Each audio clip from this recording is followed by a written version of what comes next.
மக்களே வணக்கம். திரு உதயநிதி ஸ்டாலின் அவர்களை 3ஆம் தேதி ஆகஸ்ட் மாசம் அரஸ்ட் பண்ணியிருந்தாங்க இல்லையா? அந்த அரஸ்ட் பண்ண வழக்குகளோட பிரிவு பார்த்தீங்கன்னா, ரொம்ப ஆச்சரியம் ஏற்படுத்துற அளவுக்கு ஒண்ணுமே கிடையாது. நார்மலா ஒரு போடுற பிரிவு தான்.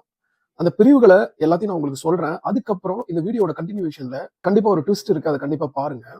BNS 2023 196, BNS 2023 192, BNS 2023 352, BNS 2023 79, BNS 2023 296B, BNS 2023 61, BNS 2023 351/2.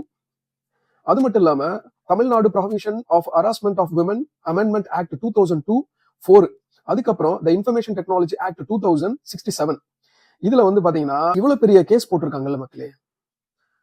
இந்த கேஸ் போடுற அளவுக்கு அப்படி என்ன நடந்துச்சு அப்படின்னு பாத்தீங்கன்னா ரொம்ப சிம்பிள்.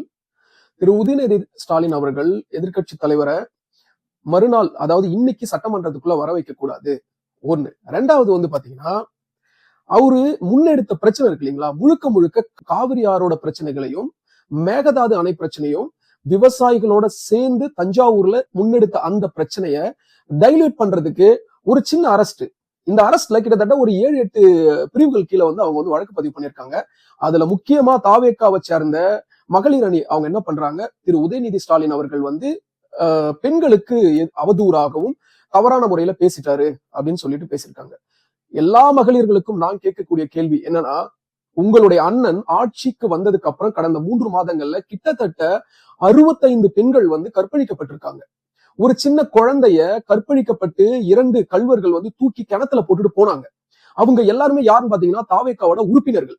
அது மட்டும் இல்லாமல் ஒரு பெண்ணு சரவணன் என்ற ஒரு எம்எல்ஏ மூலமா கற்பழிக்கப்பட்டு ரோட்ல இறங்கி ஒவ்வொரு நாளும் எல்லா பிரஸ் மீட்லயும் பேசிட்டு இருக்காங்க. அதுக்காக நீங்க ஏதாவது ஒரு சின்ன கருணை அடிப்படையில கண்டனம் தெரிவிச்சிருக்கீங்களா? கிடையவே கிடையாது. நீங்க உங்க குடும்பத்தை விட்டு ரோட்ல இறங்கி போராட்டம் பண்றது வரவேற்கத்தக்கது. ஆனால் நியாயமான முறையில பண்ணுங்க. ஏன்னா உங்களுடைய அண்ணன் தன்னுடைய மனைவி, கட்டிய மனைவிய செங்கல்பட்டு நீதிமன்றம் போனதுக்கு அப்புறம் உங்களுடைய தாவேக்கா உறுப்பினர்கள் எல்லாருமே சேர்ந்து அந்த பெண்மணியை எவ்வளவு தரகுறவா பேசினாங்க. அப்ப இந்த ஆக்ட் எல்லாம் எங்க போச்சு?